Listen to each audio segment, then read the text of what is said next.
Celakalah kalau kita sebagai seorang majelis pemimpin rohani yang setiap hari, boleh katakan kalau ditugaskan dalam pelayanan-pelayanan kita berbicara tentang hal-hal yang bersifat rohani, lalu kita tidak seperti yang diinginkan oleh sang empunya pelayanan.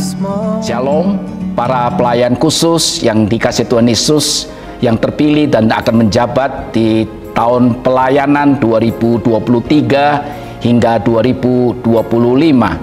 Hari ini kita akan belajar tentang spiritualitas seorang pemimpin. Mari sebelum kita akan belajar dan membahas akan bagian atau topik ini, mari kita berdoa mohon pimpinan Tuhan. Bapa, kami sungguh bersyukur di antara begitu banyak orang, di antara jemaat kami, Engkau memilih kami 41 orang majelis atau pelayan khusus yang Tuhan boleh berikan kesempatan untuk Tuhan boleh pakai melayani di setiap bidang-bidang yang sudah dipercayakan kepada mereka. Hari ini kami akan belajar kebenaran firman Tuhan. Kiranya firman ini kembali boleh mengingatkan kami, mengevaluasi kami, bahkan boleh mendorong kami untuk makin mengenal Tuhan yang kami layani. Terima kasih, di dalam nama Tuhan Yesus kami mau berdoa dan bersyukur. Haleluya, amin.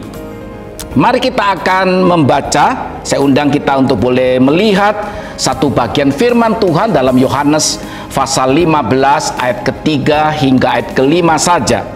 Berbunyi demikian, kamu memang sudah bersih karena firman yang telah kukatakan kepadamu.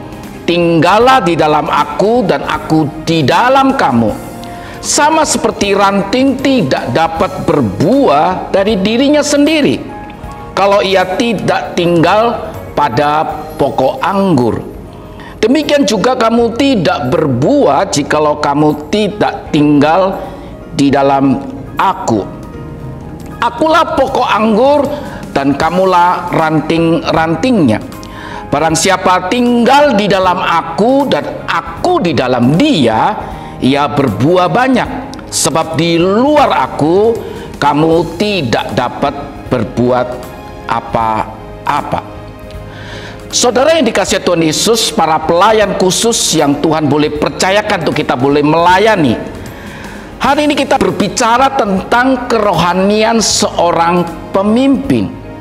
Maka ketika kita bicara tentang kerohanian seorang pemimpin, atau boleh katakan juga sebenarnya kerohanian setiap anak-anak Tuhan, maka hal yang paling mendasar dan perlu menjadi perhatian dari setiap kita sebagai seorang majelis, seorang pemimpin, yaitu bukan pada kalimat bagaimana saya bisa menjadi lebih rohani, bagaimana saya boleh menjadi orang yang lebih saleh, lebih bertumbuh, lebih baik dalam pelayanan kita. Bukan. Kita bukan bertanya bagaimana cara-cara untuk kita bisa menuju kepada kerohanian yang lebih baik, kerohanian yang memberkati setiap kita. Apa langkah-langkah yang harus kita capai untuk menuju ke sana? Apa yang harus kulakukan untuk mendapatkan hal itu? Bukan itu. Sebab berbicara tentang bagaimana itu membahas tentang yang pertama, yaitu teknik atau metode apa yang akan kita gunakan untuk supaya kita menjadi lebih rohani. Kalau kita bicara tentang bagaimana, maka kita akan bicara tentang program, kebiasaan-kebiasaan, kegiatan-kegiatan yang akan kita susun. Dan maaf, lama-lama itu akan menjadi sebuah culture, sebuah budaya yang kemudian kita merasa sayang kalau suatu hari kemudian itu ditiadakan, diganti dengan yang lain, sehingga kemudian kita berkata itu memberkati kita kok, kita sudah bertumbuh, kenapa diganti, dan sebagainya dan sebagainya.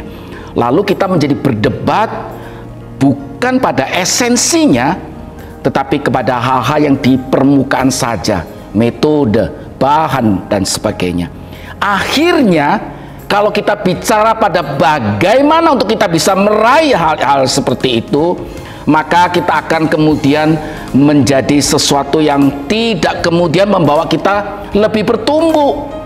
Saudara yang dikasihi Tuhan Yesus, bicara tentang bagaimana akhirnya apa yang kita akan pikirkan adalah berapa orang yang akan mengikuti supaya kemudian setiap orang boleh bertumbuh. Bahan apa yang akan digunakan, acaranya bagaimana, model yang mana yang akan kita gunakan, apa untung dan ruginya memakai bahan itu, metode itu, dan seterusnya dan seterusnya. Tetapi kalau kita berbicara tentang kerohanian seorang pemimpin, spiritualitas seorang pemimpin, maka kita bukan bertanya pada bagaimana supaya kita bertumbuh, tetapi lebih condong saya mendorong kita untuk berpikir, mengapa saya harus menjadi orang yang rohani? Mengapa saya harus menjadi orang yang lebih mengenal dan takut akan Tuhan? Itulah yang esensi. Hal yang paling esensi dari seluruh pertumbuhan rohani setiap kita adalah bagaimana kita mengerti mengapa saya harus di posisi seperti itu. Mengapa saya harus menuju ke situ?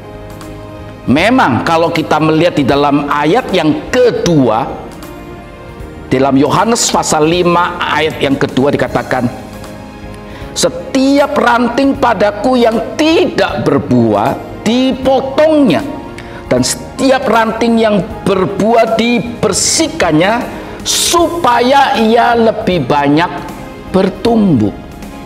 Saudara dikasih Tuhan Yesus, memang kalau kita melihat ayat yang keempat, itu bicara how to, bagaimana kita menuju ke hidup yang rohani. Katakan, tinggallah di dalam aku, maka kamu akan bisa bertumbuh.